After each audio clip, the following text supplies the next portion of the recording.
ఎన్నికలను పర్యవేక్షించేది రెవెన్యూ శాఖ అంటూ మంత్రి ధర్మాన బరితెగించి వాలంటీర్లను ఎన్నికల ప్రచారం చేయండి అంటూ చెప్పడం ఏంటని మాజీ మంత్రి బండారు సత్యనారాయణ ప్రశ్నించారు.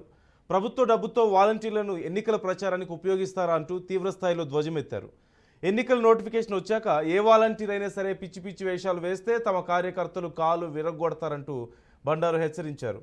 వాలంటీర్లు ఏమైనా ప్రభుత్వ ఉద్యోగులా, వారికి జాబ్ చార్ట్ ఉందా అంటూ ప్రశ్నించారు. ఎన్నికల ప్రక్రియలో కానీ ఏజెంట్గా కానీ వాలంటీర్కి ఎలిజిబిలిటీ లేదంటూ ఈసీకి ఫిర్యాదు చేశామంటూ తెలిపారు. ప్రభుత్వ డబ్బుతో పార్టీ ప్రచారం చేయడంపై ధర్మాన క్షమాపణలు చెప్పాలంటూ ఆయన డిమాండ్ చేశారు.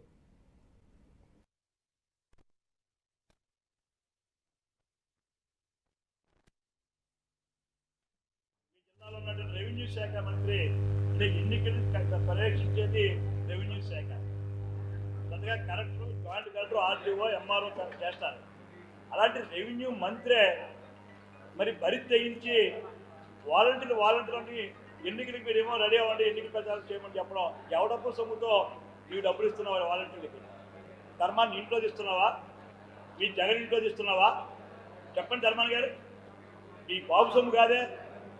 మీ ప్రభుత్వం డబ్బు తీసుకొని ఎన్నికల ప్రచారం ఉపయోగిస్తున్నారా? మీరు ఉపయోగించకుంటున్నారా?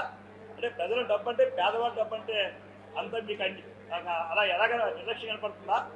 పేదవాడు ప్రతి పైసా పన్ను కడుతూ ఉంటే మీ దళాలకి, మీ బ్రోకర్లకి వాలంటీర్ జీతాలు ఇచ్చి అంటే ఎన్నికల కోసం మీరు చేస్తే కళ్ళు మూసి కూర్చుంటారా? ధర్మాల్ గారు చెప్తున్నాను, ఇదే మీ శ్రీకాకుళం ద్వారా రేపు వాలంటీర్ ఎన్నికల కమిషన్ వచ్చిన తర్వాత, నోటిఫికేషన్ వచ్చిన తర్వాత ఏ వాలంటీర్ గారికి పిచ్చి పిచ్చి చేసిన వస్తే కాళ్ళు కొడతారు మా కార్యకర్తలు. ఏమనుకుంటారు? రేపు ప్రభుత్వ ఉద్యోగులు జాబ్ చార్ట్ ఉందా?